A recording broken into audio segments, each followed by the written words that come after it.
ಈ ಸಾಮಾಜಿಕ ಮತ್ತು ಶೈಕ್ಷಣಿಕ ಸಮೀಕ್ಷೆ ನಡೆಸಬೇಕು ಮತ್ತು ಅದಕ್ಕಾಗಿ ಒಂದು ಆಯೋಗ ಇರಬೇಕು ಅಂತ ಹೇಳಿ 1992 ನವೆಂಬರ್ 16ರಂದು ಇಂದಿರಾ ಸಾಹ್ನಿ ಪ್ರಕರಣದಲ್ಲಿ 9 ಮಂದಿ ನ್ಯಾಯಾಧೀಶರ ಪೀಠ ಏನು ತೀರ್ಪು ಕೊಟ್ಟಿತೋ ಅದಕ್ಕನುಗುಣವಾಗಿ ಸರ್ಕಾರ ಅಂದರೆ ಎಲ್ಲ ರಾಜ್ಯಗಳು ಮತ್ತು ಕೇಂದ್ರಾಡಳಿತ ಪ್ರದೇಶ ಮತ್ತು ಕೇಂದ್ರ ಸರ್ಕಾರವು ಒಳಗೊಂಡಂತೆ ಕಾಯ್ದೆಯನ್ನು ತರುವುದರ ಮೂಲಕ ಶಾಶ್ವತ ಆಯೋಗಗಳನ್ನು ರಚಿಸಿಕೊಂಡಿವೆ.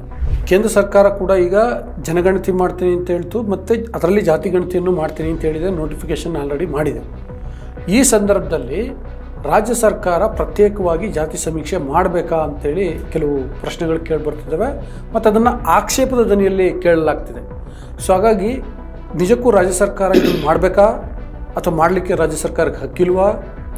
ನಿಮ್ಮ ಅಭಿಪ್ರಾಯ ಏನು? ಜೂನ್ 16ನೇ ತಾರೀಕು ಒಂದು ಅಧಿಸೂಚನೆ ಹೊರಡಿಸಿದ್ದಾರೆ. ಆ ಅಧಿಸೂಚನೆಯಲ್ಲಿ ಜಾತಿ ಗಣತಿನ ಸೇರಿಸ್ಕೊಂಡಿದ್ದೀವಿ ಅನ್ನೋದು ಎಲ್ಲೂ ಇಲ್ಲ ಅಲ್ಲಿ.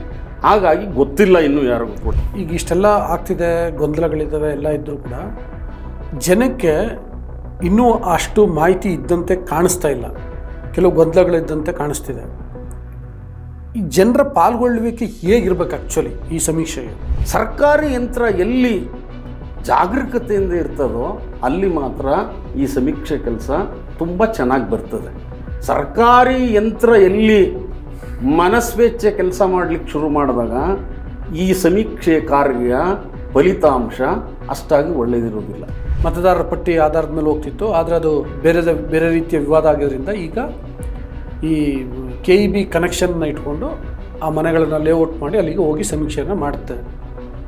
ಆದರೆ ಈ ಗುಡಿಸಲುಗಳಲ್ಲಿರೋರು, ಜೋಪಡಿಗಳಲ್ಲಿರೋರು, ಹಾಡಿಗಳಲ್ಲಿ, ಹಟ್ಟಿಗಳಲ್ಲಿರೋರು, ಅಲೆಮಾರಿಗಳು ಮತ್ತು ಅನಧಿಕೃತವಾಗಿ KEB ಕನೆಕ್ಷನ್ಸ್ ತೊಗೊಂಡಿರೋವಂಥವ್ರು, ಇವ್ರನ್ನೆಲ್ಲ ಹೆಂಗೆ ಸಮೀಕ್ಷೆ ಮಾಡುತ್ತೆ? ನಮಸ್ಕಾರ, ವಾರ್ತಾ ಭಾರತೀಯ ವೀಕ್ಷಕರಿಗೆ ವಿಶೇಷ ಸಂದರ್ಶನಕ್ಕೆ ಸ್ವಾಗತ. ನಾನು ಧರಣೀಶ್ ಬೂಕನಕೆರೆ. ವೀಕ್ಷಕರೇ, ಈಗ ರಾಜ್ಯದಲ್ಲಿ ಹೊಸದಾಗಿ ಸಾಮಾಜಿಕ ಮತ್ತು ಶೈಕ್ಷಣಿಕ ಸಮೀಕ್ಷೆ ಅಂದರೆ ಜಾತಿ ಸಮೀಕ್ಷೆ ನಡೆಸಲಾಗ್ತಾ ಇದೆ. ಇದೇ 22ನೇ ತಾರೀಕಿಂದ ಸಮೀಕ್ಷೆ ಶುರುವಾಗುತ್ತೆ. ಈ ಹಿನ್ನೆಲೆಯಲ್ಲಿ ಜಾತಿ ಸಮೀಕ್ಷೆಯ ಅಥವಾ ಸಾಮಾಜಿಕ ಮತ್ತು ಶೈಕ್ಷಣಿಕ ಸಮೀಕ್ಷೆಯ ಮಹತ್ವ ಏನು, ಅದು ಯಾಕೆ ಅಗತ್ಯ, ಮತ್ತು ಈಗ ಹೊಸದಾಗಿ ಏನು ಆಯೋಗ ಒಂದು ಹೊಸ ಸರ್ವೆಯನ್ನು ಮಾಡಲಿಕ್ಕೆ ಹೊರಟಿದೆಯಲ್ಲ, ಇದಕ್ಕಿರುವಂಥ ತೊಡಕುಗಳೇನು, ಈ ಎಲ್ಲ ಬಗ್ಗೆ ಮಾತಾಡಲಿಕ್ಕೆ ನಮ್ಮ ಜೊತೆಗೆ ರಾಜ್ಯ ಹಿಂದುಳಿದ ವರ್ಗಗಳ ಆಯೋಗದ ಮಾಜಿ ಸದಸ್ಯರಾದಂಥ KM ಲಿಂಗಪ್ಪ ಅವರಿದ್ದಾರೆ. ಅವ್ರ ಜೊತೆ ಮಾತಾಡ್ತೀನಿ. ಅದಕ್ಕೂ ಮೊದಲು ನಾನು ನಿಮಗೆ ರಿಕ್ವೆಸ್ಟ್ ಮಾಡ್ತೀನಿ, ನೀವು ಇನ್ನೂ ವಾರ್ತಾ ಭಾರತಿಯನ್ನು ಸಬ್ಸ್ಕ್ರೈಬ್ ಮಾಡಿಲ್ಲ ಅಂದರೆ ದಯವಿಟ್ಟು ಸಬ್ಸ್ಕ್ರೈಬ್ ಮಾಡಿ, ಲೈಕ್ ಮಾಡಿ, ಶೇರ್ ಮಾಡಿ ಮತ್ತು ಬೆಲ್ ಬಟನನ್ನು ಪ್ರೆಸ್ ಮಾಡಿ. ಈಗ ಲಿಂಗಪ್ಪ ಅವ್ರ ಜೊತೆಗಿನ ಸಂದರ್ಶನವನ್ನು ಶುರು ಮಾಡ್ತೀನಿ. ಸರ್, ಕಾರ್ಯಕ್ರಮಕ್ಕೆ ಸ್ವಾಗತ. ನಮಸ್ಕಾರ. ಈಗ ನಾನು ಇಂಟ್ರಡಕ್ಷನ್ ಕೊಡ್ತಾ ಹೇಳಿದೆ ಸರ್, ಈ ಸಮೀಕ್ಷೆಯ ಮಹತ್ವ ಏನು ಅಂತ. ನೀವು ಆಯೋಗದ ಮಾಜಿ ಸದಸ್ಯರು, ಸೊ ಹಂಗಾಗಿ ನಿಮಗೆ ಅದರ ಬಗ್ಗೆ ಚೆನ್ನಾಗಿ ಗೊತ್ತಿರುತ್ತೆ. ದಯವಿಟ್ಟು ಅದು ನಮ್ಮ ವೀಕ್ಷಕರಿಗೆ ಅದನ್ನು ತಿಳಿಸ್ಕೊಡಿ. ಇದರ ಮಹತ್ವ ಏನು? ಈ ಮಹತ್ವ ಅಂತ ತಾವೇನು ಕೇಳ್ತಾ ಇದ್ದೀರಿ, ಇದನ್ನು ಅರ್ಥ ಮಾಡಿಕೊಂಡಾಗಲೇ ಏನು ಸರ್ಕಾರ ಹಿಂದುಳಿದ ವರ್ಗಗಳ ಆಯೋಗದ ವತಿಯಿಂದ ನಡೆಯುತ್ತಿರುವ ಸಾಮಾಜಿಕ ಮತ್ತು ಶೈಕ್ಷಣಿಕ ಸಮೀಕ್ಷೆಯನ್ನು ಅರ್ಥ ಮಾಡ್ಕೊಡ್ಲಿಕ್ಕೆ ಸಾಧ್ಯ ಅಂತ ನಾನು ಅನಿಸಿದ್ದೆ. ಈ ಸಾಮಾಜಿಕ ಮತ್ತು ಶೈಕ್ಷಣಿಕ ಸಮೀಕ್ಷೆ ನಡೆಸಬೇಕು ಮತ್ತು ಅದಕ್ಕಾಗಿ ಒಂದು ಆಯೋಗ ಇರಬೇಕು ಅಂತ ಹೇಳಿ 1992 ನವೆಂಬರ್ 16ರಂದು ಇಂದಿರಾ ಸಾಹ್ನಿ ಪ್ರಕರಣದಲ್ಲಿ 9 ಮಂದಿ ನ್ಯಾಯಾಧೀಶರ ಪೀಠ ಏನು ತೀರ್ಪು ಕೊಟ್ಟಿತೋ ಅದಕ್ಕನುಗುಣವಾಗಿ ಸರ್ಕಾರ ಅಂದರೆ ಎಲ್ಲ ರಾಜ್ಯಗಳು ಮತ್ತು ಕೇಂದ್ರಾಡಳಿತ ಪ್ರದೇಶ ಮತ್ತು ಕೇಂದ್ರ ಸರ್ಕಾರವು ಒಳಗೊಂಡಂತೆ ಕಾಯ್ದೆಯನ್ನು ತರುವುದರ ಮೂಲಕ ಶಾಶ್ವತ ಆಯೋಗಗಳನ್ನು ರಚಿಸಿಕೊಂಡಿವೆ. ಹಾಗೆಯೇ ನಮ್ಮ ಕರ್ನಾಟಕದಲ್ಲಿ ಇರ್ತಕ್ಕಂಥ ಆಯೋಗವು ಒಂದು. ತಮಗೆ ಗೊತ್ತಿರಬೇಕು, ಇಲ್ಲಿ ಒಂದು ವಿಷಯ, ವಸಾಹತುಶಾಹಿ ಕಾಲಘಟ್ಟದಲ್ಲಿ 1871ರಲ್ಲಿ ಈ ಜನಗಣತಿಯನ್ನು ಸರ್ಕಾರ ಪ್ರಾರಂಭ ಮಾಡ್ತದೆ. ಪ್ರಾರಂಭ ಮಾಡಿ ಪ್ರತಿ 10 ವರ್ಷಕ್ಕೆ ಒಮ್ಮೆ ಅದನ್ನು ನಡೆಸ್ಕೊಂಡು ಬರ್ತಾ ಇರ್ತದೆ. ಅಲ್ಲಿ ಅವ್ರ ಜನಗಣತಿ ಮಾಡುವಾಗ ಜಾತಿ ಗಣತಿಯನ್ನು ಕೂಡ ಮಾಡ್ತಿದ್ರು ಎಂಬುದು ಇಲ್ಲಿ ಪ್ರಾಮುಖ್ಯತೆ ಪಡ್ಕೊಳ್ತದೆ. 1931ರವರೆಗೂ ಅದು ನಡ್ಕೊಂಡು ಬಂತು. 1941ರಲ್ಲಿ ನಡೀತು. ಎರಡನೇ ಪ್ರಪಂಚ ಮಹಾಯುದ್ಧದ ಪ್ರಯುಕ್ತ ಆ ಅಂಕಿಅಂಶಗಳನ್ನು ಸರ್ಕಾರ ಸಾರ್ವಜನಿಕರಿಗೆ ಬಿಡುಗಡೆ ಮಾಡಲಿಲ್ಲ. ಹಾಗಾಗಿ ಅಲ್ಲಿ ಏನಿತ್ತು ಅಂತ ಯಾರಿಗೂ ಗೊತ್ತಿಲ್ಲ. ನೀವೀಗಾಗಲೇ ನನ್ನನ್ನು ಕೇಳಿದ್ರಿ ಯಾಕೆ ನಡೆಸಬೇಕು ಅಂತ. ಎರಡು ಕಾರಣ. ಮೊದಲನೇ ಕಾರಣ, ಅದು ಉದ್ದೇಶ ಏನು ಸರ್ವೋಚ್ಚ ನ್ಯಾಯಾಲಯ ಇಟ್ಕೊಂಡು ಈ ಆಯೋಗ ರಚನೆ ಮಾಡಿತ್ತು. ಎರಡು ಕಾರಣ. ಒಂದು ನಾವು ಆ ರಾಜ್ಯದಲ್ಲಿ ಹಿಂದುಳಿದ ವರ್ಗಗಳ ಸಮುದಾಯಗಳನ್ನು ಗುರುತಿಸಲಿಕ್ಕೆ ನಮಗೆ ಬೇಕಾದ ಅಂಕಿಅಂಶಗಳನ್ನು ಇಟ್ಕೊಳ್ಳಿಕ್ಕೆ ಅದು ಸಾಧ್ಯವಾಗ್ತದೆ ಈ ಸಮೀಕ್ಷೆ ನಡೆಸೋದ್ರಿಂದ ಅನ್ನೋದು ಒಂದು. ಎರಡನೇದು, ನಾವೀಗಾಗಲೇ ಒಂದು ಮೀಸಲಾತಿ ಪಟ್ಟಿಯನ್ನು ಸರ್ಕಾರ ಜಾರಿಯಲ್ಲಿ ತಂದಿದೆ ಅಂತ ಅಂದಾಗ ಆ ಮೀಸಲಾತಿ ಪಟ್ಟಿಯನ್ನು ಪ್ರತಿ 10 ವರ್ಷಕ್ಕೊಮ್ಮೆ ಅದನ್ನು ಪರಿಷ್ಕರಣೆಗೆ ಒಳಪಡಿಸಬೇಕು. ಇದು ಮುಖ್ಯ. ಈ ಉದ್ದೇಶ ಇಟ್ಕೊಂಡೇ ಸರ್ವೋಚ್ಚ ನ್ಯಾಯಾಲಯ ಪ್ರತಿ ರಾಜ್ಯದಲ್ಲೂ ಆಯೋಗಗಳು ರಚನೆ ಆಗಬೇಕು ಅಂತ ಹೇಳಿದ್ದು. ಅದಷ್ಟೇ ಅಲ್ಲ, ಯಾವುದೇ ಸರ್ಕಾರಕ್ಕೆ ನಾನು ಈಗಾಗಲೇ ಹೇಳ್ತಾ ಇದ್ದೆ, ಆ ಪರಿಷ್ಕರಣೆಗೆ ಒಳಪಡಿಸಬೇಕು. ಯಾವುದನ್ನು ಈಗಾಗಲೇ ಯಾವುದಾದ್ರೂ ಆಯೋಗ ಕೊಟ್ಟಂಥ ವರದಿಯನ್ನು ಆಧರಿಸಿ ಮೀಸಲಾತಿ ಜಾರಿಗೊಳಿಸಿರುವ ಸಂದರ್ಭದಲ್ಲಿ ಪ್ರತಿ 10 ವರ್ಷಕ್ಕೊಮ್ಮೆ ಯಾವುದು ಅನರ್ಹತೆಗೆ ಒಳಪಡ್ತದೋ ಜಾತಿ, ಅಂದರೆ ಹಿಂದುಳಿದ ವರ್ಗ ಅಂತ ಹೇಳಿಸ್ಕೊಳ್ಳಿಕ್ಕೆ ಯಾವುದಕ್ಕೆ ಅನರ್ಹತೆ ಇರ್ತಿದೆಯೋ ಅಂಥ ಜಾತಿಯನ್ನು ಹೊರಗಾಕೋದು.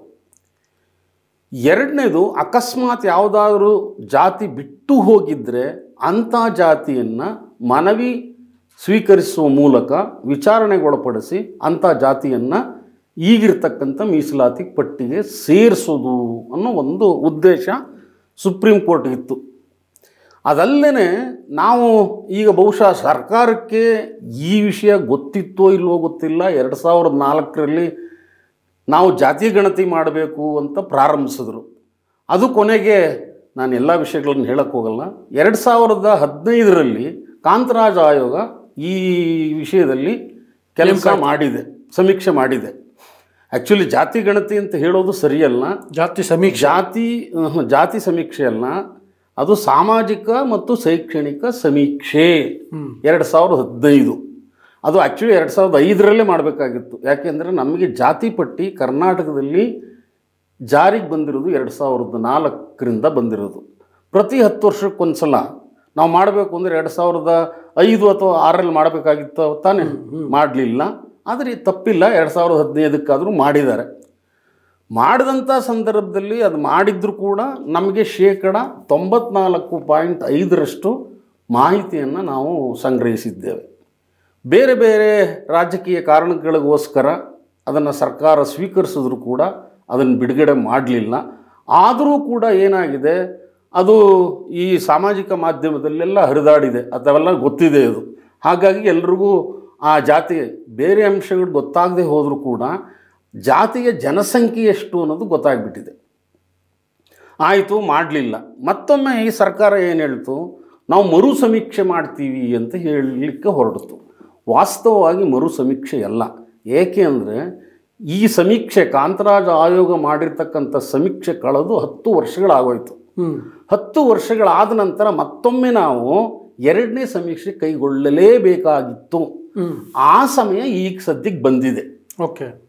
ಹಾಗಾಗಿ ಇದನ್ನು 2ನೇ ಸಮೀಕ್ಷೆ ಅಂತ ಹೇಳಬೇಕು ವಿನಃ ಮರು ಸಮೀಕ್ಷೆ ಅಂತ ಹೇಳೋದಾಗಲಿ ಅಥವಾ ಪುನರ್ ಸಮೀಕ್ಷೆ ಅಂತ ಹೇಳೋದಾಗಲಿ ಅದು ತಪ್ಪು. ಈಗ 2ನೇ ಸಮೀಕ್ಷೆಯನ್ನು ಸರ್ಕಾರ ವಹಿಸಿಕೊಟ್ಟಿದೆ. ಈಗ ಆಯೋಗ ಅದನ್ನು ಆ ದಿಸೆಯಲ್ಲಿ ಕಾರ್ಯೋನ್ಮುಖರಾಗಿದೆ ಅಂತ ತಿಳಿದು ಬಂದಿದೆ. ಆ ಕೆಲಸನ ಅದು ಮಾಡ್ತಾ ಇದೆ. ಇದು 2ನೇದು ಇನ್ನೊಂದು ಏನು ಅಂತ ಹೇಳಿದ್ರೆ, ಯಾವುದೇ ಜಾತಿವಾರು ಜನಗಣತಿ ಅಂಕಿಅಂಶಗಳನ್ನು ಲಭ್ಯವಿಲ್ಲದೇ ಇರುವುದರಿಂದ ಕಾರ್ಯಕ್ರಮಗಳ ಮುಖಾಂತರ ಸೌಲಭ್ಯಗಳನ್ನು ಸಾಮಾಜಿಕ ನ್ಯಾಯ ತತ್ವದ ಆಧಾರದ ಮೇಲೆ ಒದಗಿಸುವುದು ಕಷ್ಟಕರವಾಗ್ತದೆ. ಆ ಕಾರಣಕ್ಕೋಸ್ಕರ ಯಾವ ಜಾತಿ ಯಾವ ಸ್ಥಿತಿಯಲ್ಲಿದೆ, ಸಾಮಾಜಿಕ ಸ್ಥಿತಿ ಏನು, ಶೈಕ್ಷಣಿಕ ಸ್ಥಿತಿ ಏನು, ಔದ್ಯೋಗಿಕ ಸ್ಥಿತಿ ಏನು, ರಾಜಕೀಯ ಸ್ಥಿತಿ ಏನು, ಆರ್ಥಿಕ ಸ್ಥಿತಿ ಏನು ಅಂತ ಇವೆಲ್ಲ ತಿಳ್ಕೋಬೇಕಾಗ್ತದೆ. ಸರ್ಕಾರಕ್ಕೆ ಮಾಹಿತಿ ಬೇಕು. ಅದರ ಆಧಾರದ ಮೇಲೆ ಆಯಾ ಜಾತಿಗಳನ್ನು ಉನ್ನತೀಕರಿಸಲಿಕ್ಕೆ ಇದು ಖಂಡಿತ ಬೇಕೇ ಬೇಕಾದ ಅಂಕಿಅಂಶ ಅಥವಾ ದತ್ತಾಂಶ. ಆ ಕಾರಣಕ್ಕೋಸ್ಕರ ಈ ದತ್ತಾಂಶ ಬೇಕು. ಅದಕ್ಕೋಸ್ಕರ ನಮ್ಮದು ಕರ್ನಾಟಕ ರಾಜ್ಯ ಹಿಂದುಳಿದ ವರ್ಗಗಳ ಆಯೋಗದ ಕಾಯ್ದೆ ಸೆಕ್ಷನ್ 9(2) ಪ್ರಕಾರ ಈ ಕರ್ನಾಟಕ ಸಮಗ್ರ ಕರ್ನಾಟಕದ ಜನತೆಯ ಎಲ್ಲ ಜಾತಿಯನ್ನು ಒಳಗೊಂಡಂತೆ ಸಮೀಕ್ಷೆ ಕಾರ್ಯವನ್ನು ಈ ಬರುವ 22ನೇ ತಾರೀಕು ಹಮ್ಮಿಕೊಳ್ತೀವಿ ಅಂತ ಹೇಳಿ ಆಯೋಗ ಹೇಳಿದೆ. ಸರಿ, ಇಲ್ಲೊಂದು ಗೊಂದಲ ಇದೆ. ಏನಂತಂದರೆ ಕೇಂದ್ರ ಸರ್ಕಾರ ಕೂಡ ಈಗ ಜನಗಣತಿ ಮಾಡ್ತೀನಿ ಅಂತ ಹೇಳ್ತು, ಮತ್ತು ಅದರಲ್ಲಿ ಜಾತಿ ಗಣತಿಯನ್ನು ಮಾಡ್ತೀನಿ ಅಂತ ಹೇಳಿದೆ, ನೋಟಿಫಿಕೇಷನ್ ಆಲ್ರೆಡಿ ಮಾಡಿದೆ. ಈ ಸಂದರ್ಭದಲ್ಲಿ ರಾಜ್ಯ ಸರ್ಕಾರ ಪ್ರತ್ಯೇಕವಾಗಿ ಜಾತಿ ಸಮೀಕ್ಷೆ ಮಾಡಬೇಕಾ ಅಂತೇಳಿ ಕೆಲವು ಪ್ರಶ್ನೆಗಳು ಕೇಳಿಬರ್ತಿದ್ದಾವೆ, ಮತ್ತು ಅದನ್ನು ಆಕ್ಷೇಪದ ಧ್ವನಿಯಲ್ಲಿ ಕೇಳಲಾಗ್ತಿದೆ. ಸೊ ಹಾಗಾಗಿ ನಿಜಕ್ಕೂ ರಾಜ್ಯ ಸರ್ಕಾರ ಇದನ್ನು ಮಾಡಬೇಕಾ ಅಥವಾ ಮಾಡಲಿಕ್ಕೆ ರಾಜ್ಯ ಸರ್ಕಾರಕ್ಕೆ ಹಕ್ಕಿಲ್ವಾ? ನಿಮ್ಮ ಅಭಿಪ್ರಾಯ ಏನು? ನೋಡಿ, ಈ ಪ್ರಶ್ನೆ ಎಲ್ಲ ಕಡೆ ಹರಿದಾಡ್ತಾ ಇದೆ. ಇದು ಸಾಮಾನ್ಯವಾಗಿ ಇದು ರಾಜಕೀಯ ವಿರೋಧಿಗಳು ಯಾರಿಗೆ ಕರ್ನಾಟಕ ಸರ್ಕಾರ ಸಮೀಕ್ಷೆ ಮಾಡಬಾರ್ದು, ಆ ಸಮೀಕ್ಷೆಯಿಂದ ಈಗಿರ್ತಕ್ಕಂಥ ಕರ್ನಾಟಕ ಸರ್ಕಾರಕ್ಕೆ ಹೆಸರು ಬರಬಾರ್ದು ಅನ್ನೋ ಒಂದು ಒಳಗಿರ್ತಕ್ಕಂಥ ಒಂದು ಉದ್ದೇಶ ಇರಬೇಕು ಅಂತ ನಾನು ಅಂದ್ಕೊಂಡಿದ್ದೀನಿ. ಕಾರಣ ಏಕೆ ಅಂತಂದರೆ 1948ರಲ್ಲಿ ನಮಗೆ ಸ್ವಾತಂತ್ರ್ಯ ಬಂದ ನಂತರ ನಾವು ಪ್ರತಿ 10 ವರ್ಷಕ್ಕೊಂದು ಸಲ ಜಾತಿ ಗಣತಿ ಜನಗಣತಿ ನಡೆಸಬೇಕು ಅಂತ ಹೇಳಿ ನಾವು 1948ರಲ್ಲಿ ಒಂದು ಜನಗಣತಿ ಕಾಯ್ದೆ ಅಂತ ತಂದಿದ್ದೇವೆ. ಅಲ್ಲಿ ಯಾವ ಕಾರಣವೋ ಗೊತ್ತಿಲ್ಲ, ಆ ಕಾರಣ ಬಹುಶಃ ನಾವು ಜಾತ್ಯತೀತ ನಿಲುವನ್ನು ತಾಳಿರ್ತಕ್ಕಂಥ ದೇಶ, ಆ ಕಾರಣದಿಂದ ಜಾತಿಯನ್ನು ನಾವು ಎಣಿಕೆ ಮಾಡಬಾರ್ದು ಅನ್ನೋ ಒಂದು ಅಂಶ ಇರಬಹುದು. ಆ ಕಾರಣದಿಂದ ಜಾತಿಯನ್ನು ಎಣಿಕೆ ಮಾಡೋದು ಬಿಡ್ತು. ಹಾಗಾಗಿ ಪ್ರತಿ 10 ವರ್ಷ ಅದು ಮಾಡ್ಕೊಂಡು ಬಂದಿದೆ. ಈಗ ಜಾತಿ ಗಣತಿ ಮಾಡಬೇಕು ಅಂತ ಎಲ್ಲ ಒಕ್ಕೂರಲಿನಿಂದ ಎಲ್ಲ ಸಮುದಾಯಗಳು, ರಾಜ್ಯಗಳು ಮತ್ತು ಮುಖ್ಯ ನಾಯಕರುಗಳು ಇವರು ಹೇಳಿದ ಪ್ರಯುಕ್ತ ಈಗ ಕೇಂದ್ರ ಸರ್ಕಾರ ಅದನ್ನು ಕೈಗೆತ್ತಿಕೊಂಡಿದೆ. ಬಟ್ ಕೇಂದ್ರ ಸರ್ಕಾರ ಕೈಗೆತ್ತಿಕೊಂಡಿರೋದು ನನಗೆ ತಿಳಿದ ಮಟ್ಟಿಗೆ ಇದುವರೆಗೂ ಕೂಡ ಅಧಿಸೂಚನೆ ಹೊರಡಿಸಿರೋದು ನಾನು ನೋಡಿಲ್ಲ. ಅದು ಸಚಿವ ಸಂಪುಟದ ಮುಂದೆ ತೀರ್ಮಾನ ಆಗಿದೆ. ಜೂನ್ 16ನೇ ತಾರೀಕು ಒಂದು ಅಧಿಸೂಚನೆ ಹೊರಡಿಸಿದ್ದಾರೆ. ಆ ಅಧಿಸೂಚನೆಯಲ್ಲಿ ಜಾತಿ ಗಣತಿನ ಸೇರಿಸ್ಕೊಂಡಿದ್ದೀವಿ ಅನ್ನೋದು ಎಲ್ಲೂ ಇಲ್ಲ ಅಲ್ಲಿ. ಹಾಗಾಗಿ ಗೊತ್ತಿಲ್ಲ ಇನ್ನೂ ಯಾರಿಗೂ ಕೂಡ. ಜನಗಣತಿ ಅಂತ ನೀವು ಹೇಳ್ತಿರೋದು ಬರೀ ಜನಗಣತಿಗೆ ಮಾತ್ರ ಅಂತ ಅಲ್ಲಿ ಹೇಳಿರೋದು. ಓಕೆ. ಹಾಗಾಗಿ ಜಾತಿಯನ್ನು ಒಳಗೊಂಡಂತೆ ನಾವು ಜನಗಣತಿ ಮಾಡ್ತೀವಿ ಅನ್ನೋ ಅಂಶ ಆ ಅಧಿಸೂಚನೆಯಲ್ಲಿ ಸೇರಿಲ್ಲ ಅಂತ ನನಗೆ ತಿಳಿದು ಬಂದಿರೋ ಪ್ರಕಾರ. ಬಟ್ ಆ ನಂತರ ಅಲ್ಲಲ್ಲ, ಇಲ್ಲಿ ಇನ್ನೊಂದು ಏನು ಅಂದರೆ ಅದು ಗಣತಿ ಅಂದರೆ ಲೆಕ್ಕ ಹಾಕೋದು, ತಲೆ ಲೆಕ್ಕ ಹಾಕೋದು. ರಾಜ್ಯ ಸರ್ಕಾರ ಕೊಟ್ಟಿರೋದು ಸರ್ವೆ, ಸಮೀಕ್ಷೆ ಅಂದರೆ ನಿಮಗೆ ಆಳವಾಗಿ ಅಧ್ಯಯನ ಮಾಡಿ ಏನೇನೋ ಮಾಹಿತಿ ಸಂಗ್ರಹಿಸಲು ಇರುತ್ತೆ. ಬಟ್ ಯಾಕೆ ಈ ಕನ್ಫ್ಯೂಷನ್ ಅಂತ ಗಣತಿ ಮತ್ತು ಸಮೀಕ್ಷೆ? ಗಣತಿ ಸಮೀಕ್ಷೆ ಅದು ಅರ್ಥ ಎರಡು ಒಂದೇನೆ. 2 ಪದಗಳು ಸಂಸ್ಕೃತ ಪದಗಳೇ. ಗಣತಿ ಅಂದರೆ ಲೆಕ್ಕಾಚಾರ, ಸಮೀಕ್ಷೆ ಅಂದರೂ ಒಂದು ರೀತಿ ಲೆಕ್ಕಾಚಾರವೇ. ಅರ್ಥ 2 ಒಂದೇನೆ. ಆ 2 ಪದ ಸಂಸ್ಕೃತ ಪದ. ಅದರಿಂದ ಇಲ್ಲಿ ಸರ್ವೆ ಅಂತ ಹೇಳ್ಕೊಳ್ತಾರೆ, ಅಲ್ಲಿ ಏನು ಮಾಡ್ತಾರೆ ಸೆನ್ಸಸ್ ಅಂತ ಹೇಳ್ತಾರೆ ಅಷ್ಟೇ. ಯಾಕೆ ನಾವು ಸರ್ವೆ ಅಂತ ಹೇಳ್ತೀವಿ ಅಂದರೆ ನಾವು ಕಾಯ್ದೆಯಲ್ಲಿ ಸರ್ವೆ ಅಂತ ಬಳಸಿದ್ದೀವಿ. ಸರ್ವೆ ಪದಕ್ಕೆ ಸಂವಾದಿಯಾಗಿ ಸಮೀಕ್ಷೆ ಅಂತ ಹೇಳ್ತೀವಿ, ಅಲ್ಲಿ ಸೆನ್ಸಸ್ಗೆ ಸಂವಾದಿಯಾಗಿ ಗಣತಿ ಅಂತ ಹೇಳ್ತಾರೆ. 2ಕ್ಕೂ ಅಂಥ ವ್ಯತ್ಯಾಸ ಏನೂ ಇಲ್ಲ. ಈಗ 2 ಯಾಕೆ ಅನ್ನೋ ಒಂದು ಬರ್ತಾ ಇದೆ. ಈಗ ಅವರು ಮಾಡೋಕ್ಕೆ ಹೊರಟಿರೋದು ಮುಂದೆ 27 ಮಾರ್ಚ್ಗೆ. ಬಟ್ ಅವರು ಇನ್ನೂ ಕೂಡ ಏನಾಗಿದೆ, ಯಾವ ಆಧಾರ ಯಾವ ಅಂಶಗಳನ್ನು ಒಳಪಡಿಸಿಕೊಂಡು ಅವರು ಗಣತಿ ಮಾಡ್ತಾರೆ ಅಂತ ಇದುವರೆಗೂ ಯಾರಿಗೂ ಗೊತ್ತಿಲ್ಲ. ಆಮೇಲೆ ನಾನೀಗ ಹೇಳಿದ್ನಲ್ಲ, ಸಮೀಕ್ಷೆ ಅಂತೇಳಿ ರಾಜಕೀಯ, ಶೈಕ್ಷಣಿಕ, ಸಾಮಾಜಿಕ, ಔದ್ಯೋಗಿಕ, ಇನ್ನೊಂದು ಆರ್ಥಿಕ ಪರಿಸ್ಥಿತಿ, ಈ ಅಂಶಗಳನ್ನು ಒಳಗೊಂಡಿರ್ತಕ್ಕಂಥ ಪ್ರಶ್ನಾವಳಿಗಳಲ್ಲಿದ್ದಾವೆ ಅನ್ನೋದು ಮುಖ್ಯ. ಅದಿನ್ನೂ ಬಿಡುಗಡೆ ಆಗಿಲ್ಲ. ಹಾಗಾಗಿ ಅವಸರದಿಂದ ನಾವು ಏನು ಕೂಡ 2ನ್ನು ತುಲನೆ ಮಾಡಿ ಅದು ಮಾಡಿದ್ರೆ ಇದು ಯಾಕೆ ಮಾಡಬೇಕು ಅನ್ನೋ ಪ್ರಶ್ನೆ ಸದ್ಯಕ್ಕೆ ಉದ್ಭವಿಸುವುದಿಲ್ಲ. ಇದು ನನ್ನ ಖಚಿತ ಅಭಿಪ್ರಾಯ. ಹಾಗಾಗಿ ಅದರ ಬಗ್ಗೆ ಮಾತಾಡೋದು ವಿತಂಡವಾದ ಆಗ್ತದೆ. ವಾದ ಮಾಡೋರು ವಿತಂಡವಾದ ಮಾಡದಂಗೆ ಆಗುತ್ತೆ, ಅದು ಸರಿಯಲ್ಲ. ಅವರು ಬಹುಶಃ ನನಗೆ ಅನಿಸುತ್ತೆ ಈ ಯಾರು ಜಾತಿ ಸಮೀಕ್ಷೆಗೆ ವಿರೋಧ ಮಾಡಬೇಕು ಅಂತ ಅಂದ್ಕೊಂಡಿದ್ದಾರೋ ಅವರು ಇಂಥದೊಂದು ಗೊಂದಲವನ್ನು ಹುಟ್ಟಾಕ್ತಿದ್ದಾರೆ ಅಂತ ಅನಿಸುತ್ತೆ. ಖಂಡಿತ ಖಂಡಿತ ಅವರು ಕೂಡ ಅರ್ಥ ಮಾಡ್ಕೊಂಡಿಲ್ಲ ಯಾರು ಹುಟ್ಟಾಕಿದ್ದಾರೆ ಅನ್ನೋದು ಅವ್ರಿಗೆ ತಾನೇ ಏನು ಗೊತ್ತಿದೆ. ಕೇಂದ್ರ ಸರ್ಕಾರ ಗಣತಿ ಮಾಡುವಾಗ ಇಷ್ಟು ಅಂಶಗಳನ್ನು ಸೇರಿಸ್ಕೊಂಡಿದೆ, ಆ ಅಂಶಗಳಿಗೆ ಅನುಗುಣವಾಗಿ ಇಷ್ಟು ಪ್ರಶ್ನಾವಳಿಗಳನ್ನು ರೂಪಿಸ್ಕೊಂಡಿದೆ ಅಂತ ಅದೆಲ್ಲಿ ಹೇಳಿದೆ? ಯಾರೂ ಹೇಳಿಲ್ಲ. ಈಗ ನಮ್ಮ ಕರ್ನಾಟಕ ಸರ್ಕಾರದ ಆಯೋಗ ಈಗ 60 ಪ್ರಶ್ನಾವಳಿಗಳನ್ನು ಹಾಕ್ಕೊಂಡಿದ್ದಾರೆ ಅಂತ ಹೇಳ್ತಾ ಇದ್ದಾರೆ. ಅದರಲ್ಲಿ ಎಷ್ಟು ಬೇಕು ಬೇಡ ಅನ್ನೋದು ಆ ಆಯೋಗ ತೀರ್ಮಾನ ಮಾಡಬೇಕು. ಸಾಧ್ಯವಾದಷ್ಟು ನನ್ನ ಮಟ್ಟಿಗೆ, ನನ್ನ ಅನುಭವದ ಮಟ್ಟಿಗೆ ಹೇಳೋದಾದರೆ ಪ್ರಶ್ನಾವಳಿಗಳು ಕಡಿಮೆ ಇದ್ದಷ್ಟು ಭಾಳ ಒಳ್ಳೆಯದು. ಇದು ಗಣತಿದಾರರಿಗೆ ಅನುಕೂಲಕರವಾದ ಅಂಶ. ಯಾಕೆಂದರೆ ನಾನು 2015ರಲ್ಲಿ ಭಾಗವಹಿಸಿದಾಗ ಎಷ್ಟೋ ಸಲ ಸಿಡುಕುತನ ತೋರಿಸಿರ್ತಕ್ಕಂಥ ಗಣತಿದಾರರು ಇದ್ದಾರೆ, ಅಥವಾ ಅದಕ್ಕೆ ಉತ್ತರ ಕೊಡ್ತಿರ್ತಕ್ಕಂಥ ಕುಟುಂಬಸ್ಥನು ಕೂಡ ಏನೋ ಒಂದು ಬರ್ಕೊಂಡು ಹೋಗ್ರಿ ಅನ್ನೋ ಮಟ್ಟಕ್ಕೂ ಮಾತಾಡಿದ್ದನ್ನು ನಾನು ಕೇಳಿದ್ದೀನಿ. ಹಾಗಾಗಿ ಸಾಧ್ಯವಾದಷ್ಟು ಮಟ್ಟಿಗೆ ಪ್ರಶ್ನಾವಳಿಗಳು ಕಡಿಮೆ ಇದ್ದಷ್ಟು ಒಳ್ಳೆಯ ಫಲಿತಾಂಶ ಬರ್ತದೆ ಅಂತ ನಾನು ಈ ಸಂದರ್ಭದಲ್ಲಿ ಹೇಳಲಿಕ್ಕೆ ಇಚ್ಛೆಪಡ್ತೇನೆ. ಸರಿ ಸರ್, ಆದರೆ ಈಗ ಇಷ್ಟೆಲ್ಲ ಆಗ್ತಿದೆ, ಗೊಂದಲಗಳಿದ್ದಾವೆ, ಎಲ್ಲ ಇದ್ದರೂ ಕೂಡ ಜನಕ್ಕೆ ಇನ್ನೂ ಅಷ್ಟು ಮಾಹಿತಿ ಇದ್ದಂತೆ ಕಾಣಿಸ್ತಾ ಇಲ್ಲ, ಕೆಲವು ಗೊಂದಲಗಳಿದ್ದಂತೆ ಕಾಣಿಸ್ತಿದೆ. ಈ ಜನರ ಪಾಲ್ಗೊಳ್ಳುವಿಕೆ ಹೇಗಿರ್ಬೇಕು ಆ್ಯಕ್ಚುಲಿ ಈ ಸಮೀಕ್ಷೆಗೆ? ನೋಡಿ, ನಾವು 2015ರಲ್ಲಿ ಮಾಡಿದಾಗ ನಾವೇನೋ ಮಾಡಿಬಿಟ್ಟಿದ್ದೀವಿ ಅಂತ ಹೇಳ್ಕೊಳ್ಳೋದು ಅದು ಒಂಥರ ಆಭಾಸ ಆಗ್ತದೆ, ಅದನ್ನು ನಾನು ಹೇಳಕ್ಕೆ ಹೋಗಲ್ಲ.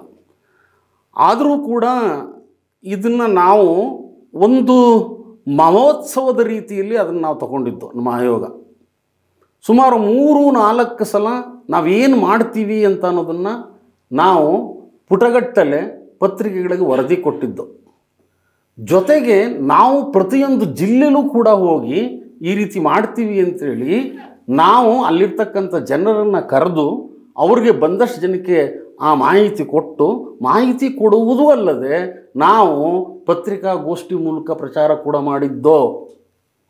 ಹೀಗಾಗಿ ಕರ್ನಾಟಕದ ಪ್ರತಿಯೊಬ್ಬ ಜನಕ್ಕೂ ಕೂಡ ಈ ಗಣತಿ ಅಥವಾ ಸಮೀಕ್ಷೆ ಮಾಡ್ತಾರೆ ಅಂತ ಅನ್ನೋದು ಮನವರಿಕೆ ಆಗಿತ್ತು. ಆದರೆ ಕೆಲವು ಸಂದರ್ಭದಲ್ಲಿ ಒಂದು ನಾನು ಹೇಳಲಿಕ್ಕೆ ಇಚ್ಛೆ ಪಡ್ತೇನೆ, ಸರ್ಕಾರಿ ಯಂತ್ರ ಎಲ್ಲಿ ಜಾಗರೂಕತೆಯಿಂದ ಇರ್ತದೋ ಅಲ್ಲಿ ಮಾತ್ರ ಈ ಸಮೀಕ್ಷೆ ಕೆಲಸ ತುಂಬ ಚೆನ್ನಾಗಿ ಬರ್ತದೆ. ಸರ್ಕಾರಿ ಯಂತ್ರ ಎಲ್ಲಿ ಮನಸ್ವೇಚ್ಛೆ ಕೆಲಸ ಮಾಡಲಿಕ್ಕೆ ಶುರು ಮಾಡಿದಾಗ ಈ ಸಮೀಕ್ಷೆ ಕಾರ್ಯ ಫಲಿತಾಂಶ ಅಷ್ಟಾಗಿ ಒಳ್ಳೆಯದಿರೋದಿಲ್ಲ. ಈಗ ನಾವು ಮಾಡಿದಾಗಲೇ 94.5% 6,10,00,000 ಜನಸಂಖ್ಯೆ 2011ರ ಜನಗಣತಿಯ ಸಂಖ್ಯೆ ಅದು. ನಾವು ಮಾಡಿದ್ದು 5,98,00,000. ನಮಗೆ ವ್ಯತ್ಯಾಸ ಇದ್ದಿದ್ದೇ 12 ಲಕ್ಷ. ಆದರೂ ರಾಜಕಾರಣಕ್ಕೋಸ್ಕರ ಅದನ್ನು ಸರ್ಕಾರ ಸ್ವೀಕಾರ ಮಾಡಲಿಲ್ಲ. ಯಾಕೆ ಸ್ವೀಕಾರ ಮಾಡಲಿಲ್ಲ ಅನ್ನೋದು ಗೊತ್ತಿಲ್ಲ. ಆದರೂ ಒಂದು ಹೇಳ್ತೀನಿ, ಅದು ಮೊದಲನೇ 10 ವರ್ಷದಲ್ಲಿ ಮಾಡಿರ್ತಕ್ಕಂಥ ಸಮೀಕ್ಷೆ. ಆ ಸಮೀಕ್ಷೆ ಯಾರು ಒಪ್ಪಲಿ ಯಾರು ಬಿಡಲಿ, ಆ ಸಮೀಕ್ಷೆಯನ್ನು ಬಿಡುಗಡೆ ಮಾಡಿ ಆ ಸಮೀಕ್ಷೆಯಲ್ಲಿ ಬಂದಂಥ ಏನು ದತ್ತಾಂಶಗಳಿದೆಯೋ ಆ ದತ್ತಾಂಶಗಳನ್ನು ಉಪಯೋಗಿಸಿಕೊಂಡು ಯಾವ ಸಮುದಾಯ ಅತ್ಯಂತ ಹೀನಾಯ ಮಟ್ಟದಲ್ಲಿದೆ ಆ ಸಮುದಾಯವನ್ನು ಉನ್ನತೀಕರಿಸೋದಾಗಲಿ, ಪ್ರವರ್ಧಮಾನಕ್ಕೆ ತರೋದಾಗಲಿ, ಅಭಿವೃದ್ಧಿಗೊಳಿಸೋದಾಗಲಿ ಮಾಡಲಿಕ್ಕೆ ಸಾಧ್ಯ ಉಂಟು ಸರ್ಕಾರಕ್ಕೆ. ಬಟ್ ಸರ್ಕಾರ ಆ ದಿಸೆಯಲ್ಲಿ ಆಲೋಚನೆ ಮಾಡಬೇಕು ಅಂತ ಈ ಮೂಲಕ ನಾನು ಕೇಳ್ಕೊಳ್ತೀನಿ. ಅಲ್ಲ, ಬಟ್ ಈಗದು ಕಾಲ ಮೀರೋಗಿದೆಯಲ್ವ ಸರ್? ಇಲ್ಲ, ಅದಲ್ಲ ನಾನು ಹೇಳ್ತಾ ಇರೋದು. ಕಾಲದ ಪ್ರಶ್ನೆ ಬರೋದಿಲ್ಲ. ಇದದು ಬರಲಿ. ಅದಲ್ಲ, 10 ವರ್ಷ ಡಿಫರೆನ್ಸು ಗೊತ್ತಾಯ್ತು. ಆ 10 ವರ್ಷದಲ್ಲಿ ಯಾವ ರೀತಿ ಇತ್ತು, 10 ವರ್ಷದ ನಂತರ ಸರ್ಕಾರ ಏನು ಕೆಲಸ ಮಾಡಿದೆ, ಯಾವ ಸಮಾಜಕ್ಕೆ ಅನ್ನೋದ ವ್ಯತ್ಯಾಸನಾದ್ರೂ ಗೊತ್ತಾಗ್ತದಲ್ಲ ಸರ್ಕಾರಕ್ಕೆ. ತಪ್ಪೇನಿದೆ ಅದರಲ್ಲಿ? ಅಲ್ಲ, ಈಗ ಅದು ಆ ಮಾಹಿತಿಯನ್ನು ಸರ್ಕಾರ ಬಿಡುಗಡೆಗೊಳಿಸಿದ್ರೆ ಗೊತ್ತಾಗುತ್ತೆ ಸಾರ್ವಜನಿಕರಿಗೆ. ಈಗ ನಾನೊಬ್ಬ ಪತ್ರಕರ್ತ ಆಗಿ ನಾನು ಆಕ್ಸೆಸ್ ಮಾಡಿದ್ದೀನಿ, ನನಗೆ ಗೊತ್ತಿರೋದು ಬೇರೆ ವಿಷಯ. ಅಂತಿಮವಾಗಿ ಸರ್ಕಾರ ಅಧಿಕೃತವಾಗಿ ಬಿಡುಗಡೆಗೊಳಿಸ್ಬೇಕು ಮಾಹಿತಿಯನ್ನು, ಮತ್ತು ಅದಕ್ಕೆ ಪೂರಕವಾಗಿ ಕಾರ್ಯಕ್ರಮ ರೂಪಿಸ್ಬೇಕು. ನೀವು ಅದನ್ನು ಹೇಳ್ತಿದ್ರಿ. ಆದರೆ ಸರ್ಕಾರ ಬೇಡ ಅಂತೇಳಿ ತೀರ್ಮಾನ ಮಾಡಿ ಹೊಸದಾಗಿ ಸಮೀಕ್ಷೆ ಮಾಡ್ತಿರೋದ್ರಿಂದ ಮತ್ತೆ ಇದನ್ನ ಮುಟ್ಟಲ್ಲ ಅಂತಾನೆ ತಾನೇ ಅರ್ಥ. ಇಲ್ಲ, ಸರ್ಕಾರ ಬೇಡ ಅಂತ ಎಲ್ಲೂ ಹೇಳಿಲ್ಲ. ಸರ್ಕಾರ ಇನ್ನೂ ಕೂಡ ಅದ್ರ ಬಗ್ಗೆ ಯಾವುದೇ ತೀರ್ಮಾನ ತಕ್ಕೊಂಡಿಲ್ಲ. ಸರ್ ತಕ್ಕೊಳ್ಳೋದೇನೆ ಸರ್, ಅದನ್ನೇ ಹೇಳ್ತಿದ್ದೀನಿ. ಸರ್ಕಾರ ತೀರ್ಮಾನ ತೆಗೆದುಕೊಂಡಿಲ್ಲ, ಅದ್ರ ಪಾಡಿಗೆ ಅವ್ರು ಇನ್ನೊಂದು ಸಮೀಕ್ಷೆ ಮಾಡ್ತಿದ್ದಾರೆ ಅಂತಂದ್ರೆ ಈ ಸಮೀಕ್ಷೆ ಅಗತ್ಯ ಇಲ್ಲ ಅನ್ನುವಂಥ ಅರ್ಥನೇ ತಾನೇ ಅದು. ಆ ಥರ ಭಾವಿಸ್ಬಾರ್ದು. ಯಾಕೆಂತಂದರೆ ಅದು ಮೊದಲನೇ 10 ವರ್ಷದ ಸಮೀಕ್ಷೆ, ಇದು ಎರಡನೇ 10ನೇ ವರ್ಷದ ಸಮೀಕ್ಷೆ, ಇದು ಎರಡನೇ ಸಮೀಕ್ಷೆ. ಇದೇ ಬೇರೆ ಅದೇ ಬೇರೆ. ಇದಕ್ಕೂ ಅದಕ್ಕೂ ನೀವು ಯಾತಕ್ಕೆ ತುಲನೆ ಮಾಡಬೇಕು ಅಂತ ಹೇಳಿದ್ರೆ, ಆ 10 ವರ್ಷದಲ್ಲಿ ಪರಿಷ್ಕರಣೆ ಮಾಡಿದಾಗ ಯಾವ ಜಾತಿ ಅರ್ಹತೆ ಇತ್ತು ಅಥವಾ ಯಾವ ಜಾತಿಗಳು ಯಾವ ಮಟ್ಟದಲ್ಲಿತ್ತು ಅನ್ನೋದನ್ನು ತಿಳ್ಕೊಬೋದು. ಆ 10 ವರ್ಷದ ನಂತರ ಇದನ್ನು ಮಾಡ್ತಾ ಇದ್ದಾಗ ಇನ್ಯಾವ ಜಾತಿಗಳು ಅನರ್ಹತೆಗೊಳಪಡ್ತವೆ ಅನ್ನೋದನ್ನು ತಿಳ್ಕೊಬೋದು. ಜೊತೆಗೆ ಆ 10 ವರ್ಷದಲ್ಲಿ ಎಷ್ಟು ಬೆಳವಣಿಗೆಗಳಾಗಿದೆ, ನಾವು ಏನು ಸರ್ಕಾರ ಕೊಡಮಾಡಿದ ಸವಲತ್ತು ಸೌಲಭ್ಯಗಳಿಂದ ಅನ್ನೋದು. ಈಗ ಅದು ಬಿಡುಗಡೆ ಆಗಿಲ್ಲ ಅಂದರೆ ಸವಲತ್ತು ಸೌಲಭ್ಯ ಕೊಡೋ ಪ್ರಶ್ನೆ ಬರೋದಿಲ್ಲ. ಬಟ್ ನಾವು ತುಲನೆ ಮಾಡಿದಾಗ ಏನಾಗುತ್ತೆ, 10 ವರ್ಷದ ಮುಂಚೆ ಸಾರ್ವಜನಿಕವಾಗಿ ಬೇಕಾದಷ್ಟು ಕೆಲಸ ಮಾಡಿರ್ತದೆ ಸರ್ಕಾರ. ಈಗ ಗ್ಯಾರಂಟಿ ಸ್ಕೀಮ್ಗಳೇ ಕೊಟ್ಟಿರ್ಬೋದು. ಆ ಗ್ಯಾರಂಟಿ ಸ್ಕೀಮ್ಗಳಿಂದನೂ ಆದರೂ ಕೂಡ ಈ ವರ್ಷದಲ್ಲಾದರೂ ಎಷ್ಟು ಇದಾಗಿದೆ ಅನ್ನೋದನ್ನು ನಾವು ತಿಳ್ಕೊಳ್ಳಿಕ್ಕೂ ಸಾಧ್ಯ ಆಗ್ತದೆ. 10 ವರ್ಷದಲ್ಲಿ ಯಾವ ಬೆಳವಣಿಗೆ ಆಗಿದೆ, ಅಭಿವೃದ್ಧಿ ಪಟ್ಟಿದೆ ಅನ್ನೋದು, ಪ್ರಗತಿ ಸಾಧಿಸಿದೆ ಯಾವ ಜಾತಿ ಅಂತ ಅನ್ನೋದು ಗೊತ್ತಾಗ್ತದೆ. ಆ ಕಾರಣಕ್ಕೋಸ್ಕರ ಇದು ಎರಡನೇ ಸಮೀಕ್ಷೆ, ಅದಕ್ಕೂ ಇದಕ್ಕೂ ಸಂಬಂಧ ಇಲ್ಲ. ಸರ್, ಇನ್ನೊಂದು ಇದು ಭಾಳ ಮುಖ್ಯವಾದಂತಹ ಪ್ರಶ್ನೆ, ಏಕೆಂದರೆ ಅಷ್ಟು ದೊಡ್ಡ ಮಟ್ಟದ ಗೊಂದಲ ಇದು. ಏನಂದರೆ ಈಗ ಸರ್ಕಾರ ಆಯೋಗ ಮನೆ ಮನೆಗೆ ಹೋಗಿ ಸಮೀಕ್ಷೆ ಮಾಡಬೇಕಲ್ಲ, ಆ ಮನೆ ಮನೆಗೆ ಹೋಗೋದನ್ನು ಯಾವ ಆಧಾರದ ಮೇಲೆ ಹೋಗ್ತಿದೆ ಅಂತಂದರೆ ಈ ಎಲೆಕ್ಟ್ರಿಕ್ ಮೀಟರ್ ಆಧಾರದ ಮೇಲೆ ಹೋಗ್ತಿದೆ. ಮೊದಲು ವೋಟರ್ ಐ ಡಿ ಆಧಾರದ ಮೇಲೆ ಮತದಾರರ ಪಟ್ಟಿ ಆಧಾರದ ಮೇಲೆ ಹೋಗ್ತಿತ್ತು. ಆದರೆ ಅದು ಬೇರೆ ರೀತಿಯ ವಿವಾದ ಆಗಿದ್ದರಿಂದ ಈಗ ಈ KEB ಕನೆಕ್ಷನ್ನ ಇಟ್ಕೊಂಡು ಆ ಮನೆಗಳನ್ನು ಲೇಔಟ್ ಮಾಡಿ ಅಲ್ಲಿಗೆ ಹೋಗಿ ಸಮೀಕ್ಷೆಯನ್ನು ಮಾಡುತ್ತೆ. ಆದರೆ ಈ ಗುಡಿಸಲುಗಳಲ್ಲಿರೋರು, ಜೋಪಡಿಗಳಲ್ಲಿರೋರು, ಹಾಡಿಗಳಲ್ಲಿ, ಹಟ್ಟಿಗಳಲ್ಲಿರೋರು, ಅಲೆಮಾರಿಗಳು ಮತ್ತು ಅನಧಿಕೃತವಾಗಿ KEB ಕನೆಕ್ಷನ್ಸ್ ತೊಗೊಂಡಿರೋವಂಥವ್ರು, ಇವ್ರನ್ನೆಲ್ಲ ಹೆಂಗೆ ಸಮೀಕ್ಷೆ ಮಾಡುತ್ತೆ? ಈ ಪ್ರಶ್ನೆಗೆ ಉತ್ತರ ಕೊಡೋದು ಕಷ್ಟ. ಯಾಕೆ ಅಂತಂತಂದರೆ ಆಯೋಗವಾಗಲಿ ಸರ್ಕಾರವಾಗಲಿ ಈಗ ತಾನೇ ಅದೊಂದು 15 ದಿನ 20 ದಿನದ ಮುಂಚೆ ಮಾತ್ರ ಈ ಮಾನದಂಡವನ್ನು ಉಪಯೋಗಿಸಿ ನಾವು ಸಮೀಕ್ಷೆ ಮಾಡ್ತೀವಿ ಅಂತ ಹೇಳಿದ್ದಾರೆ.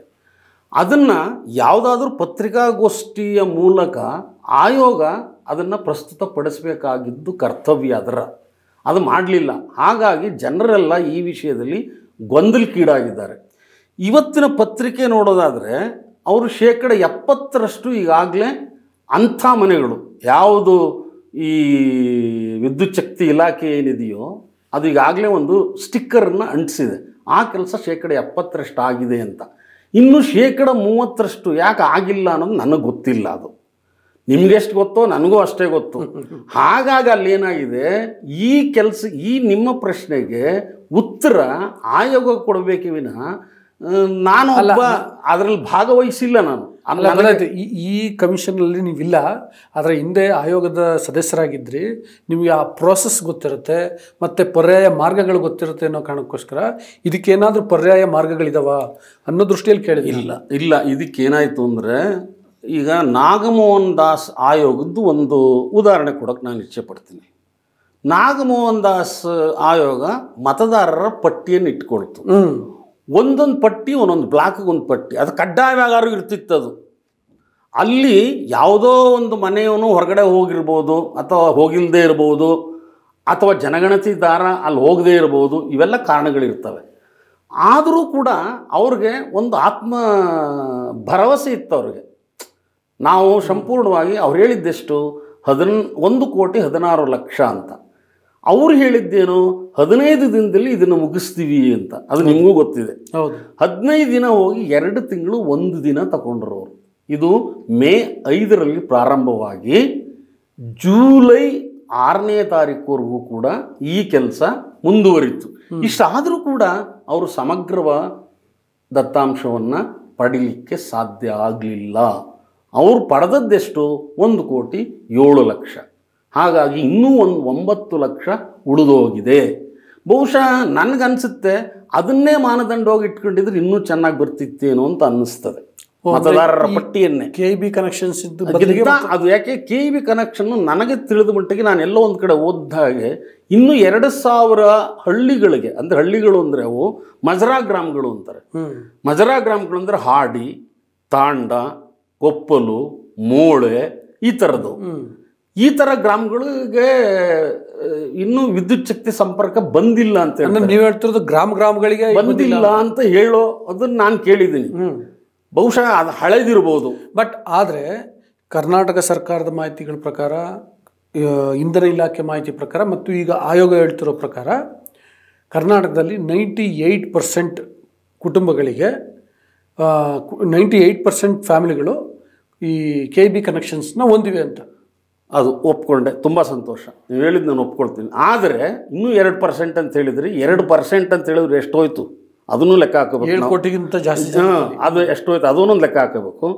ಎರಡನೇದು, ನನಗೆ ತಿಳಿದ ಮಟ್ಟಿಗೆ ಎಷ್ಟೋ ಕಡೆ ಮೀಟ್ರ್ ಇಲ್ಲ, ಅನಧಿಕೃತ ಸಂಪರ್ಕ ಬೆಳೆಸಿರೋದನ್ನು ನಾನೇ ನೋಡ್ಕೊಂಡಿದ್ದೇನೆ. ಆಮೇಲೆ ನಾನು ಈ ಚಾಮರಾಜನಗರದ ಕೆಲವು ಮೂಳೆಗಳು ಬೇರೆ ಬೇರೆ ಕಡೆ ನಾನು ಈ ವಿಷಯದಲ್ಲಿ ನನಗೆ ಮಾಹಿತಿಗೋಸ್ಕರ ನಾನು ತಿಳ್ಕೊಂಡಿದ್ದೇನೆ. ಎಷ್ಟೋ ಹಳ್ಳಿಗಳಲ್ಲಿ ಆ ಮೂಳೆಗಳಲ್ಲಿ 15ರಿಂದ 20% ಗುಡಿಸಲು ಮನೆಗಳಿದೆ ಅಂತೆ. ಆ ಗುಡಿಸಲು ಮನೆಗಳಲ್ಲಿ 10ರಿಂದ 15% ಮಾತ್ರ ವಿದ್ಯುತ್ ಸಂಪರ್ಕ ಇದೆ. ಇನ್ನೂ 5-6% ವಿದ್ಯುತ್ ಸಂಪರ್ಕ ಇಲ್ಲ ಅನ್ನೋ ಒಂದು ಮಾತು ಕೇಳಿಬಂತು ನನಗೆ. ಬಟ್ ಅಂಥದ್ದು ಒಂದು ವೇಳೆ ಇಲ್ಲ ಅಂದರೆ ಅಂಥದ್ದಕ್ಕೆಲ್ಲ ಈ KEB ಏನು ಮಾಡ್ತದೆ ಅನ್ನೋದು ನನಗೆ ಗೊತ್ತಿಲ್ಲ. ಅವರು ಈಗ ಸಂಪೂರ್ಣ ಜವಾಬ್ದಾರಿ KEB ಮೇಲಿದೆ. KEB ಅವ್ರದ್ದಲ್ಲ ಜವಾಬ್ದಾರಿ, ಆಯೋಗ ನಡೆಸಬೇಕು. ಅದು ಇದ್ರದ್ದಲ್ಲ ಸರ್. ಆಯೋಗ KEB ಕನೆಕ್ಷನ್ಸಿಂದನಾದರೂ ಮಾಡಲಿ, ವೋಟರ್ ಲಿಸ್ಟಿಂದನಾದರೂ ಮಾಡಲಿ, ಮತ್ತೊಂದು ಮಾಡಲಿ, ಸಮೀಕ್ಷೆ ನಡೆಸೋದು ಆಯೋಗದ ಕೆಲಸ ಅಲ್ಲ. ಹಾಗಾದರೆ ನಾನು ಮೊದಲೇ ಹೇಳಿದೆ, ಮತದಾರರ ಪಟ್ಟಿನೇ ಇದಕ್ಕಿಂತ ಮೇಲಿತ್ತು ಅಂತ ಒಂದು. ಇಲ್ಲ ಅಂದಿದ್ರೆ ಕೇಂದ್ರ ಸರ್ಕಾರ ಯಾವ ರೀತಿ ಅನುಸರಿಸ್ತದೆ ಅದು ವೈಜ್ಞಾನಿಕ ವಿಧಾನ. ಆ ವಿಧಾನ ಅನುಸರಿಸಿದ್ರೆ ಈ ಯಾವ ಪ್ರಶ್ನೆಯೂ ಬರ್ತಿರಲಿಲ್ಲ. ನಾವು ಮಾಡಿದ್ದು ವೈಜ್ಞಾನಿಕವಾಗಿತ್ತು. ಏನು ಕೇಂದ್ರ ಸರ್ಕಾರ ಏನು ಮಾಡ್ತದೆ ಅಂತ ಹೇಳಿದ್ರೆ, ಅವರು ಒಂದು ಬ್ಲಾಕನ್ನು ಮಾಡ್ತಾರೆ. ಬ್ಲಾಕ್ಗಳು ಮಾಡಿ 150 ಮನೆಗಳಿಗೆ ಒಂದೊಂದು ಬ್ಲಾಕ್ ಅಂತ ಮಾಡ್ತದೆ. ಆ ಬ್ಲಾಕ್ ಅಂತ ಮಾಡಿ ಆ ಬ್ಲಾಕ್ ನಕ್ಷೆಯನ್ನು ಗುರುತಿಸುತ್ತೆ. ನಕ್ಷೆಯನ್ನು ಗುರುತಿಸಾದ್ಮೇಲೆ ಅಲ್ಲಿಗೆ ಒಂದು ಗಣತಿದಾರನಿಗೆ ಒಂದು ಬ್ಲಾಕ್ ಅಂತ ಆಗುತ್ತೆ. ಆ ಗಣತಿದಾರನಿಗೆ ಒಂದು ಬ್ಲಾಕ್ ಅಂತ ಆದಾಗ ಆ ಗಣತಿದಾರಳು ಅಥವಾ ದಾರನು ಒಂದು 3-4 ಸಲ ಕೂಡ ಅದನ್ನು ತನಗೆ ವಹಿಸಿರ್ತಕ್ಕಂಥ ಆ ಬ್ಲಾಕನ್ನು ಸಮೀಕ್ಷೆ ಮಾಡಬೇಕಾಗ್ತದೆ. ಅಂದರೆ ಪೂರ್ವ ಸಮೀಕ್ಷೆ. ಸಮೀಕ್ಷೆ ಮಾಡಿ ಅಲ್ಲಿ ನನ್ನ ಬ್ಲಾಕ್ ಎಲ್ಲಿ ಮೊದಲುಗೊಳ್ತದೆ, ಎಲ್ಲಿ ಕೊನೆಗೊಳ್ತದೆ ಅನ್ನೋದು ನೋಡ್ಕೊಂಡು ಆಮೇಲೆ ಮನೆ ಪಟ್ಟಿ ಮಾಡಬೇಕು. ಅಬ್ರಿಡ್ಜ್ಡ್ ಹೌಸ್ ಲಿಸ್ಟ್ ಅಂತ ಅಂತಾರೆ ಅದಕ್ಕೆ. ಅದನ್ನು ಮಾಡಿದಾಗ ಏನಾಗ್ತದೆ ಗೊತ್ತಾ, ಅದು ಒಂದೊಂದು ನಂಬರ್ ಕೊಟ್ಕೊಂಡು ಹೋಗ್ತಾರೆ. ಅವಾಗ 150ವರೆಗೂ. ಆ ಮಧ್ಯದಲ್ಲಿ ಯಾವುದೋ ಕೊಟ್ಟಿಗೆ ಬರ್ತದೆ, ಯಾವುದೋ ಜನವಸತಿ ಇಲ್ಲದಿರೋದು ಬರ್ತದೆ, ಅದಕ್ಕೆಲ್ಲ ಸಪ್ರೇಟು ಬರ್ತದೆ. ಆವಾಗ ಮಾಡಿದಾಗ ಏನಾಗುತ್ತೆ, ಇಂಥ ಬ್ಲಾಕು ಯಾವುದೋ ಒಂದು ಮೊಳಕಾಲ್ಮೂರು ತಾಲೂಕಲ್ಲಿ ಇಂಥ ಯಾವುದೋ ಒಂದು ಚೌಡಹಳ್ಳಿಯ ಗ್ರಾಮದ 3ನೇ ಬ್ಲಾಕ್ನಲ್ಲಿ 150 ಮನೆಗಳಿದೆ. ಆ 150 ಮನೆಗಳಲ್ಲಿ 3-4 ಮನೆಗಳು ಜನವಸತಿ ಇಲ್ಲದೆ ಇರೋದು ಒಂದು ಗೊತ್ತಿರ್ತದೆ. ಅದೆಲ್ಲವನ್ನು ಕೂಡ ಒಟ್ಟು ಕರ್ನಾಟಕದಲ್ಲಿ ಎಷ್ಟು ಬ್ಲಾಕ್ಗಳಿತ್ತು, ಎಷ್ಟು ಜನವಸತಿ ಮನೆಗಳಿತ್ತು ಅಂತ ನಾವು ಪಟ್ಟಿ ತರಿಸ್ಕೊಂಡಿದ್ದು ನಾವು. ಅದು ದುರದೃಷ್ಟವಶಾತ್ ಏನಾಯಿತು ಅಂತ ಹೇಳಿದ್ರೆ, ಅಲ್ಲಿ ಇನ್ನೊಂದು ಕರ್ನಾಟಕದಲ್ಲಿ ಏನಾಗುತ್ತೆ, ಬಹುಶಃ ನಮ್ಮ ಉತ್ತರ ಕರ್ನಾಟಕದಲ್ಲಿ ಗೂಳೆ ಹೋಗೋ ಒಂದು ಇದಿದೆ, ಸಂಪ್ರದಾಯ. ಅವರು ನಮಗೆ ಗಣತಿ ಸಿಗಲ್ಲ ಒಂದು.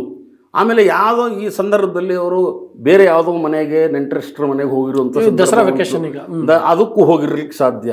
ಎಲ್ಲಕ್ಕಿಂತ ಮಿಗಿಲಾಗಿ ನಮ್ಮ ಬೆಂಗಳೂರು ನಗರದಲ್ಲಿ ಹತ್ತತ್ರ 140 ಕೋಟಿ ಜನಸಂಖ್ಯೆ ಇದೆ ಅಂತಾರೆ. 1,40,00,000. 140 ಕೋಟಿ ಅಲ್ಲ, ಅಥವಾ 1 ಕೋಟಿ 40 ಲಕ್ಷ. ಸಾರಿ 1 ಕೋಟಿ 40 ಲಕ್ಷ. ನಾನು ಕೇಂದ್ರ ಸರ್ಕಾರ. ಆವಾಗ ಏನಾಗ್ತದೆ ಅಂತಂದರೆ, ನಮ್ಮ ಗಣತಿದಾರರು ತಮಗೆ ವಹಿಸಿದ್ದ ಮನೆಗಳೆಲ್ಲವನಿಗೂ ಹೋಗಬೇಕು. ಎಷ್ಟೋ ಕಡೆ ಏನಾಗ್ತದೆ, ಒಂದು ಅಪಾರ್ಟ್ಮೆಂಟ್ ಇರ್ತದೆ. ಅಪಾರ್ಟ್ಮೆಂಟಲ್ಲಿ 150-200 ಎಲ್ಲ 200 ಮನೆಗಳಿಗೂ ಕೂಡ ಈತ ಹೋಗಿ ಸ್ಟಿಕ್ಕರ್ ಹಚ್ಚಿದ್ದಾನಾ ಅನ್ನೋದೊಂದು ಪ್ರಶ್ನೆ. ಅವ್ರು ಬಿಟ್ಕೊಂಡಿದ್ದಾರೆ ಒಳಗಡೆ. ಅದನ್ನು ಇದುವರೆಗೂ ಕೂಡ ನಾವು ಬೆಂಗಳೂರು ನಗರದ ವಿಷಯದಲ್ಲಿ ಆಯೋಗವಾಗಲಿ ಅಥವಾ KEB ಆಗಲಿ ಯಾರೂ ಕೂಡ ಹೇಳಿಲ್ಲ. ಅದರಿಂದ ಅಲ್ಲಿ ಒಂದು ಸಂಶಯ ಇದೆ ನನಗೆ ಸಂಶಯ ಇದೆ. ಜೊತೆಗೆ ಏನಾಗ್ತದೆ, ಅಲ್ಲಿ ಒಂದು ವೇಳೆ ಅವರು ಈ ಉತ್ತರ ಭಾರತೀಯರು ನಮಗೆ ಈ ಸಮೀಕ್ಷೆ ಕಟ್ಕೊಂಡು ಏನಾಗಬೇಕಾಗಿದೆ ಎಂದು ಉಡಾಫೆ ಮನೋಭಾವ ತೋರಿಸ್ಲಿಕ್ಕೂ ಸಾಧ್ಯ. ಹಾಗಾದಾಗ ಏನಾಗ್ತದೆ, ಸಮಗ್ರ ಸಮೀಕ್ಷೆ ಎಲ್ಲೋ ಒಂದು ಕಡೆ ತೊಡಕ್ಕೆ ಬರ್ತದೆ. ಸರಿ ಸರ್, ಫೈನಲಿ ಜನ ಯಾವ ರೀತಿ ಸಮೀಕ್ಷೆಗೆ ಸ್ಪಂದಿಸಬೇಕು ಅಂತ ನೀವು ಹೇಳ್ತೀರಿ? ಇಲ್ಲ, ಇದು ಸಮೀಕ್ಷೆ ಅಂತಂದರೆ ಯಾರೊಬ್ಬರಿಗೆ ಸಂಬಂಧಪಟ್ಟಿದ್ದು ಪ್ರಶ್ನೆ ಅಲ್ಲ. ಮೊದಲೇ ಹೇಳಿ ಕೇಳಿ ನಮ್ಮ ದೇಶ ಜಾತಿ ಇರ್ತಕ್ಕಂಥ ದೇಶ. ನಮ್ಮಲ್ಲಿ ಏನಾಗ್ತದೆ, ಜಾತಿಯ ತಾರತಮ್ಯಗಳಿದೆ, ಜಾತಿಯ ವ್ಯತ್ಯಾಸಗಳು ಬರ್ತವೆ, ಅಸಮಾನತೆ ಇದೆ. ಇವೆಲ್ಲ ಹೋಗಲಾಡಬೇಕು. ಯಾವ ಜಾತಿ ಹೇಗಿದೆ ಅದನ್ನು ತಿಳ್ಕೋಬೇಕು ಸರ್ಕಾರ ಅನ್ನೋ ಕಾರಣಕ್ಕೋಸ್ಕರ ಪ್ರತಿಯೊಂದು ಜಾತಿಯವರು ಕೂಡ ಇದ್ರ ಜೊತೆ ಕೈ ಜೋಡಿಸ್ಬೇಕು. ಅವರು ಪ್ರಾಂಜಲ ಮನಸ್ಸಿನಿಂದ ಈ ಕೆಲಸಕ್ಕೆ ತೊಡಗಿಸ್ಕೋಬೇಕು. ಇದಲ್ಲದೆ ಇನ್ನೊಂದು ಏನಾಗ್ತಾ ಇದೆ ಅಂತ ನಾನು ಕಂಡುಕೊಂಡಿದ್ದೀನಿ ಅಂದರೆ, ಈ ಸುಳ್ಳು ಜಾತಿ ಬರೆಸೋದು. ಈ ಸುಳ್ಳು ಜಾತಿ ಬರೆಸೋದಿದೆಯಲ್ಲ, ಅದು ಭಾಳ ಕ್ರೌರ್ಯ ಅಂತ ನನಗನ್ಸುತ್ತೆ.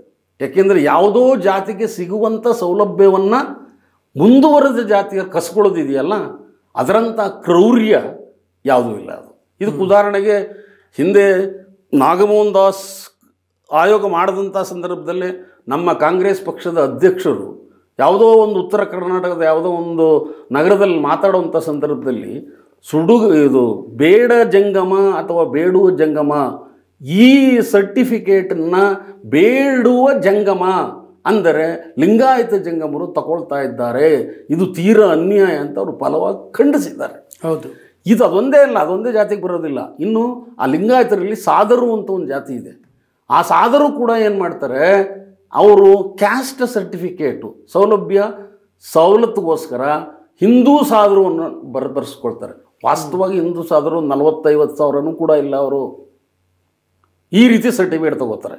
ಆಮೇಲೆ ಇನ್ನೊಂದು ಏನಾಗಿದೆ, ಲಿಂಗಾಯತರಲ್ಲಿ ಇನ್ನೂ ಒಂದು ಅವ್ರಿಗೆ ಅನ್ಯಾಯ ಆಗುವಂಥದ್ದೇನಿದೆ, ಈ ಯಾರು ಉಪಜಾತಿಗಳಿದ್ದಾವೋ ಆ ಉಪಜಾತಿಗಳು ಲಿಂಗಾಯತ ಅಂತ ತೆಗೆಸ್ಬಿಟ್ಟು ಅಗಸ, ಮಡಿವಾಳ, ಕುಂಬಾರ, ಗಾಣಿಗ ಅಂತ ಹೀಗೆ ಬರ್ಸ್ಕೊಳ್ಳೋಕೆ ಶುರು ಮಾಡಿಬಿಟ್ಟಿದ್ದಾರೆ. ಹಾಗಾಗಿ ಆ ಜಾತಿಯ ಜನಸಂಖ್ಯೆಯೆಲ್ಲ ಮೂಲ ಯಾವ ಜಾತಿ ಅಲ್ಲಿ ಸೇರ್ಕೊಳ್ತದೆ, ಆ ಲಿಂಗಾಯತಕ್ಕೆ ಬರೋದೇ ಇಲ್ಲ. ಹಾಗಾಗಿ ಲಿಂಗಾಯತರ ಜನಸಂಖ್ಯೆ ಕಡಿಮೆ ಆಗಲಿಕ್ಕೂ ಅದು ಒಂದು ಪ್ರಮುಖ ಕಾರಣವಾಗ್ತದೆ. Thank you sir. ಓಕೆ ವೀಕ್ಷಕರ, ಇಷ್ಟೊತ್ತು KM ಲಿಂಗಪ್ಪ ಅವರು ಜಾತಿ ಗಣತಿಯ ಮಹತ್ವವನ್ನು ಮತ್ತು ಅದರ ಸುತ್ತ ನಡೀತಿರುವಂಥ ಬೆಳವಣಿಗೆಗಳನ್ನು ತುಂಬ ಸವಿವರವಾಗಿ ತಿಳಿಸ್ಕೊಟ್ಟಿದ್ದಾರೆ. ಈ ವಿಡಿಯೋ ನಿಮಗೆ ಇಷ್ಟ ಆಗುತ್ತೆ ಅಂತ ಭಾವಿಸಿದ್ದೀನಿ. ಹಾಗಾಗಿ ನಿಮಗೆ ಮತ್ತೊಮ್ಮೆ ರಿಕ್ವೆಸ್ಟ್ ಮಾಡ್ತಿದ್ದೀನಿ, ವಾರ್ತಾ ಭಾರತಿನ ಯೂಟ್ಯೂಬ್ ಚಾನಲನ್ನು ಅಲ್ಲದೆ ವಾರ್ತಾ ಭಾರತಿಯ ಬೇರೆ ಬೇರೆ ಪ್ಲಾಟ್ಫಾರ್ಮ್ಗಳನ್ನು, ಫೇಸ್ಬುಕ್ಕನ್ನು ಮತ್ತೊಂದನ್ನು ನೀವು ಸಬ್ಸ್ಕ್ರೈಬ್ ಮಾಡಿ, ಲೈಕ್ ಮಾಡಿ, ಶೇರ್ ಮಾಡಿ. Thank you.